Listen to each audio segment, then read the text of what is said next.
ఏం చేస్తాను జనరల్గా ఎవరైనా ఐడియా ఆయిల్ పెన్సిల్ అని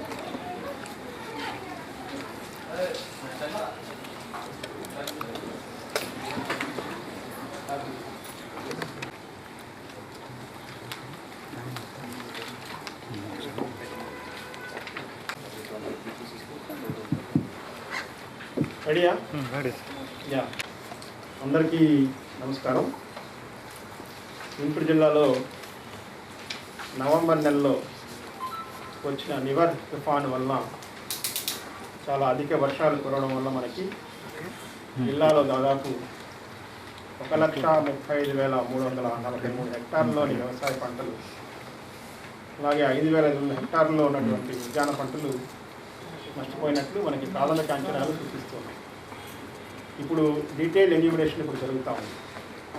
ఇందులో దాదాపు ప్రధానంగా మనకు వరి పంట 1,33,000 హెక్టార్లు, దాంట్లో కోత దశలో ఉండగా అంటే హార్వెస్టింగ్కి రెడీ అయిపోయి వచ్చింది. కొన్ని ఏమో మిల్కీ స్టేజ్లో ఉన్నాయి, తర్వాత గ్రెయిన్ హార్డనింగ్ స్టేజ్లో ఉన్నాయి. అలాంటివి నష్టం జరిగినట్లు మనం గుర్తించడం జరిగింది ప్రాథమికంగా. అందుకనే తుఫాను ఉన్న రోజు కూడా ఏ రోజైతే బాగా భారీగా వర్షాలు పడినాయో ఆ రోజు, అలాగే మరుసటి రోజు కూడా మన అధికారులందరూ జిల్లాలో పర్యటించి తుఫాను దెబ్బతిన్న ప్రాంతాలన్నింటిని పర్యటించి నష్ట నివారణ చర్యలు చేపట్టడం జరిగింది. మనకి పశ్చిమ డెల్టా పరిధిలో ఉన్నటువంటి 22 మండలాల్లో ఉన్న పంట పొలాలలో ఈ నిలిచిపోయినటువంటి నీళ్ళని, ఈ డ్రైనేజీ వ్యవస్థని కొంచెం సరిచేయడం ద్వారా, అలాగే మనం రైతులని, అగ్రికల్చర్ ఆఫీసర్స్ని, సెక్రటరీస్లో ఉన్న స్టాఫ్ని, మెషిన్స్ని, ఇరిగేషన్ అఫీషియల్స్ని వీరందరినీ మొబిలైజ్ చేసి మండలానికి ఒక టీంని ఏర్పాటు చేసి మండలాలకు పంపించి ఈ పంట పొలాల్లో ఉన్న మురుగునీటిని తక్షణం కనుక బయటికి పంపించినట్లయితే చాలా వరకు మనం పంటల్ని రక్షించవచ్చు అనే ఉద్దేశంతో చేయడం జరిగింది. దానికి రైతులంతా చాలా బాగా సహకరించారు. అలాగే ఇరిగేషన్ అఫీషియల్స్, అగ్రికల్చర్ అఫీషియల్స్ వీళ్ళందరూ కూడా బాగా సహకరించారు. దానివల్ల మనం దాదాపు 35,000 హెక్టార్లలో ఉన్నటువంటి ఈ వరి పంటని నష్టం నివారించడం జరిగింది, దాదాపు 85,000 ఎకరాలు. కాబట్టి అది చాలా మంచి చర్యగా నేను చెప్తున్నాను. అంతేకాకుండా ఇప్పుడు పంట నష్టపోయిననుకున్న ప్రతి ఒక్క రైతు పొలాన్ని కూడా మనం ఇవాళ ఎన్యూమరేషన్ చేస్తూ ఉన్నాం. ఎన్యూమరేషన్ చేసిన తర్వాత ఆ ఎన్యూమరేషన్ రిపోర్ట్ని బట్టి ఈ పంట నష్టపరిహారాన్ని ఈ నెల డిసెంబర్ నెల 31వ తారీఖు కల్లా వారి అకౌంట్లలో జమ చేయడం జరుగుతుంది. అలాగే ఇందులో ఎవరూ కూడా ఆందోళన చెందాల్సిన అవసరం లేదు. ఎవరు కూడా ఎటువంటి ఆందోళన గురి కాకుండా అందరూ కూడా తమ యొక్క పంటని, తమ యొక్క పొలాన్ని ఎన్యూమరేట్ చేయించుకోవాల్సిందిగా కోరుతున్నాను. కౌలు రైతులు కూడా ఎటువంటి ఆందోళన చెందాల్సిన అవసరం లేదు. వాళ్ళకి ఎటువంటి దిగులు లేదు. ఖచ్చితంగా వాళ్ళందరికీ మేము భరోసా ఇస్తున్నాం. వాళ్ళందరికీ కూడా ఈ యొక్క నష్టపరిహారాన్ని ఈ నెల 31 కల్లా అందజేస్తాం. ఇంకా ఎవరైనా కౌలు రైతులు కావచ్చు, ఎవరైనా సరే తమ పంట నమోదు కాలేదు అంటే కనుక వారు కూడా మాకు వివరాలు అందించినట్లయితే మేము వారికి కూడా నష్టపరిహారం అందించే ఏర్పాటు చేస్తాం సర్వే చేసిన తర్వాత. అలాగే పంట నష్టపోయిన రైతులకి 80% సబ్సిడీ మీద మినుము, పెసర, అలాగే శనగ విత్తనాలు కూడా మనం సప్లై చేయడం జరుగుతాం. అలాగే ఈ పంట దిగుబడిని అంచనా వేయడానికి అంటే మనకి ఈ పంటకి ఇన్సూరెన్స్ కూడా ఉంది. EMFDY కింద గవర్నమెంట్ ఎప్పుడో ప్రీమియం కూడా కట్టింది. దాన్ని అంచనా వేయడానికి కోసం అని చెప్పి ఈ యొక్క క్రాప్ కటింగ్ ఎక్స్పెరిమెంట్స్ అంటారు, పంట కోత ప్రయోగాలు, వీటిని కూడా ఒక 2,002 పంట కోత ప్రయోగాలని మనం ఈరోజు చేస్తూ ఉన్నాం. అందులో దాదాపు ఒక 40 కంప్లీట్ అయినాయి. ఇంకా మిగతావన్నీ కూడా కొంచెం స్పీడప్ చేస్తూ ఉన్నాం. దాన్ని బట్టి ఈ క్రాప్ కటింగ్ ఎక్స్పెరిమెంట్స్లో వచ్చే ఈల్డ్ని బట్టి, అలాగే లాస్ట్ 7 ఇయర్స్లో వచ్చిన యావరేజ్ ఈల్డ్ తీసుకొని దానికి మధ్యలో ఉన్న డిఫరెన్స్ చూసుకొని ఈ యొక్క పంట నష్టపరిహారాన్ని ఇన్సూరెన్స్ కంపెనీస్ పేమెంట్ చేస్తాయి. కాబట్టి అది కూడా కొంత చేస్తూ ఉన్నాం. అలాగే మనం ఈ మొలకెత్తిన ధాన్యం ఉంది కొంత, అలాగే రంగు మారిన ధాన్యం ఉంది. ఇవాళ వర్షాల వల్ల, తుఫాను వల్ల దాన్ని కొనరేమో అని కొంతమంది ఆందోళన పడుతున్నట్లు మాకు దృష్టికి వచ్చింది. రైతులు ఎవరూ కూడా ఈ విషయంలో ఆందోళన చెందాల్సిన అవసరం లేదు. రంగు మారిన ధాన్యమైనా అలాగే మొలకెత్తిన ధాన్యమైనా కూడా కొంత ఎఫ్ఏక్యూ ప్రమాణాలని సవరించడం జరిగింది. ఆ సవరించిన ఎఫ్ఏక్యూ ప్రమాణాలకు అనుగుణంగా మేము ఈ యొక్క పంటని కొంటామని చెప్పి మేము తెలియజేస్తున్నాం. జిల్లా వ్యాప్తంగా 164 ప్యాడీ పర్చేజ్ సెంటర్స్ని ఓపెన్ చేయడం జరిగింది. ఈ 164 ప్యాడీ పర్చేజ్ సెంటర్స్లో కూడా ఈ ధాన్యాన్ని కొనుగోలు చేయడం జరుగుతుంది.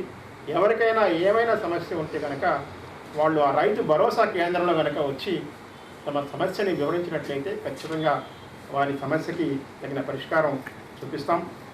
మన జిల్లా కేంద్రంలో కూడా ఒక కంట్రోల్ రూమ్ ఏర్పాటు చేసాం. ప్రతి 20 ప్యాడీ పర్చేజ్ సెంటర్స్ కాను ఒక మనిషిని పెట్టాం దాన్ని మానిటరింగ్ చేయడానికి. ఆ ప్యాడీ పర్చేజ్ సెంటర్కి ఎంత ధాన్యం వస్తూ ఉంది, తడిసిన ధాన్యం ఎంత వస్తూ ఉంది, రంగుమారిన ధాన్యం ఎంత వస్తూ ఉంది అని చూపెట్టి వాళ్ళకి ఏమైనా ప్రాబ్లమ్స్ ఉంటే ఆ ప్రాబ్లమ్స్ సాల్వ్ చేయడం కోసం మనం ఇలా ఒక కంట్రోల్ రూమ్ని జిల్లా కేంద్రంలో ఏర్పాటు చేయడం జరిగింది. అలాగే రైతు భరోసా కేంద్రాల్లోని ఈ విలేజ్ అగ్రికల్చర్ అసిస్టెంట్స్ ఉన్నారు.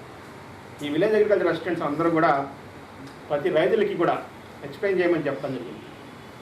మనం నాణ్యతా ప్రమాణాలు ఏ విధంగా సడలించాము, ఒక 10% వరకు నాణ్యతా ప్రమాణాలు సడలించడం జరిగింది. దానిలో కొంత మ్యాక్సిమం 5% కట్టు ఉంటుంది ఆ వాల్యూలో. కాబట్టి అది కూడా రైతులందరికీ కూడా ఎక్స్ప్లెయిన్ చేయమని చెప్పడం జరిగింది. కాబట్టి జిల్లాలో వరి పండించిన రైతు సోదరులు ఎవ్వరూ కూడా ఆందోళన చెందాల్సిన అవసరం లేదు, దిగులు పడాల్సిన అవసరం లేదు. అందరి ధాన్యాన్ని ప్రభుత్వం కొంటుంది. కాబట్టి మీరెవరు కూడా మా ధాన్యం కొనరేమో, మాది రంగు మారిపోయింది, మాది తడిసిపోయింది, మాది మొలకలు ఎత్తుతున్నాయని చెప్పి ఆందోళన చెందాల్సిన అవసరం లేదని చెప్పి మీకు అందరికీ కూడా తెలియజేస్తాను. ఈ గుంటూరులో ఉన్న కంట్రోల్ రూమ్ని ఒకటి ఏర్పాటు చేసామని చెప్పాను. ఆ కంట్రోల్ రూమ్ నెంబర్ కూడా ఒకసారి నోట్ చేసుకోండి. 9491392717 9491392717. ఈ కంట్రోల్ రూమ్ కనుక మీరు ఎవరైనా కాల్ చేసినట్లయితే రైతులు వారి సమస్య చెప్పినట్లయితే దాని సమస్యకి తగిన పరిష్కారం ఇమీడియట్గా చూపించడం జరుగుతుంది. ఇది టైమింగ్ ఏముంది sir? Control room 24/7 control room open ఉంటుంది. అలాగే 8 మందిని పెట్టాం 164 టీపీసీస్ మేనేజ్ చేయడం కోసం. 8 మంది కూడా కంటిన్యూస్గా మనకి ఈ కంట్రోల్ రూమ్లో అవైలబుల్గా ఉంటారు. కాల్ చేసి తెలుసుకోవచ్చు. మద్దతు ధర గవర్నమెంట్ ఆఫ్ ఇండియా నిర్ణయించింది ఆల్రెడీ ఆ గ్రేడ్ ఏకి గ్రేడ్ బికి. దానిలో ఎఫ్ఏక్యూ ప్రమాణాల ప్రకారం ఉంటే ఫుల్గా వస్తుంది రేటు. ఎఫ్ఏక్యూ ప్రమాణాలు కొంచెం తగ్గినాయి అనుకోండి, దానికి కూడా మన గవర్నమెంట్ ఒక జీవో ఇచ్చింది. 5 నుంచి 6% వరకు చెడిపోయిన, రంగు మారిన, మొలకెత్తిన మరియు పురుగు తిన్న ధాన్యం ఉంటుంది. అంటే డిస్కలర్డ్, వీవిల్డ్ ఇలాంటి గ్రెయిన్స్ అంటారు. 5 నుంచి 6% వరకు ఉందనుకోండి వాళ్ళు చెప్పిన దానిలో, వారికి ఇవ్వబోయే రేట్లో 1% రిడక్షన్ ఉంటుంది. అంటే సాధారణ రకం అయితే 1865 రూపాయలు ఇస్తాం. అలాంటప్పుడు ఈ 5 to 6% కనుక రంగు మారిన దాన్ని కానీ, మొలకెత్తిన దాన్ని కానీ, పుచ్చిపోయిన దాన్ని కానీ ఉంటే వాళ్ళకి 1% తగ్గించి 1848 రూపాయలు 32 పైసలు ఇస్తాం. అదే ఏ గ్రేడ్ రకం అయితే 1888 రూపాయలు దానికి మద్దతు ధర. దానిలో నుంచి 1% పోతే 1869.12 అంటే 1869 రూపాయల 12 పైసలు ఇవ్వడం జరుగుతుంది. అలాగే మ్యాక్సిమం 10% వరకు యాక్సెప్ట్ చేస్తారు. 10% కనుక రంగుమారిన ధాన్యం ఉంటే 5% విలువ తగ్గుతుంది. అంటే గ్రేడ్ ఏకి అయితే 1868 కాను 1774 రూపాయల 60 పైసలు వస్తాయి క్వింటాల్కి. అలాగే ఏ గ్రేడ్ ధాన్యం అయితే 1888లో 94 రూపాయల 40 పైసలు పోతాయి, 1793 రూపాయల 60 పైసలు వస్తాయి. సో ఇది కొంటారు. కాబట్టి ఎవరు రైతులు ఎటువంటి ఆందోళన చెందాల్సిన అవసరం లేదని చెప్పి మీకు అందరికీ తెలియజేస్తున్నాం. దీన్ని మీకు అందరికీ ప్రెస్ నోట్ రూపంలో ఇస్తున్నాం. దయచేసి మీరంతా ప్రెస్లోను, ఎలక్ట్రానిక్ మీడియాలోనూ దీనికి విరివిగా పబ్లిసిటీ కల్పించి రైతుల్ని ఆధారపడొద్దని చెప్పి మా తరఫున మీరు చెప్పాల్సిన అవసరం. ఈ రీసర్వే ప్రాసెస్ డిసెంబర్ 21 నుంచి రాష్ట్ర వ్యాప్తంగా ఇది లాంచ్ చేయడం జరుగుతుంది. గుంటూరు జిల్లాలో 1/3 విలేజెస్ అసలు ఫేజ్ 1గా తీసుకొని 228 విలేజెస్ ఫస్ట్ సెలెక్ట్ చేశాము.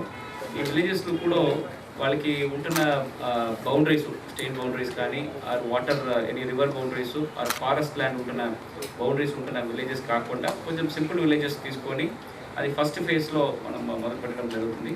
దీనికి కావాల్సిన ప్రీ సర్వే యాక్టివిటీగా ప్యూరిఫికేషన్ ఆఫ్ ల్యాండ్ రికార్డ్స్ అని ఒక యాక్టివిటీ కూడా ఏర్పాటు చేయడం జరిగింది. దాంట్లో మన ఆర్ఎస్ఆర్లో అండ్ ఆర్ఓఆర్ 1Bలో ఉంటున్న ప్రాబ్లమ్స్, మన వెబ్ ల్యాండ్కి అండ్ మాన్యువల్ ఉంటున్న ఆర్ఎస్ఆర్ 1Bలో ఉంటున్న డేటాలు ఏదైనా ఉంటే అదన్నీ కూడా ప్యూరిఫై చేయడానికి విఆర్ఓస్ ద్వారా total village surveyor, VROs, deities అందరూ కూడా ఒక టీమ్గా కూర్చొని ఈ ప్యూరిఫికేషన్ చేయడం జరుగుతుంది. దాంట్లో వివిధ ప్రొఫార్మాస్ ఇచ్చాము. ఆ ప్రొఫార్మా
తక్కువ